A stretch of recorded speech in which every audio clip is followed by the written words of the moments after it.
Hey guys, in this video I'm going to demonstrate all the different keyboard mode, including standard, one-handed, floating and split keyboard on the Samsung Galaxy S24 series.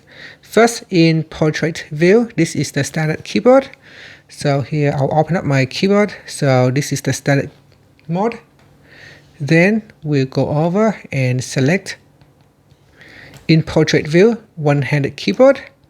So here, this is the one-handed keyboard. So it is on one side. We can have it on the right-hand side or on the left-hand side.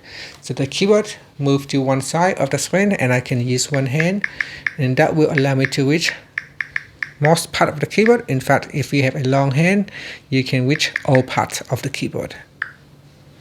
Okay, so that is one-handed mode.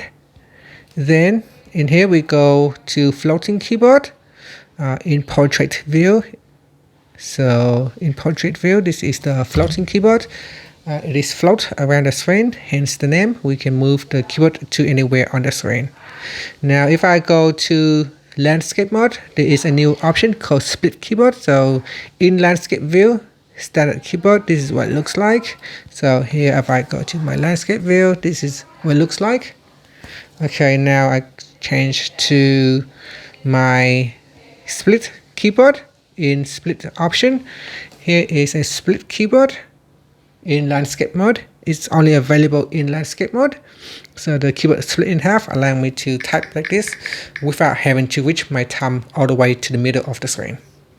Alright, so now I switch back to the last option, floating keyboard.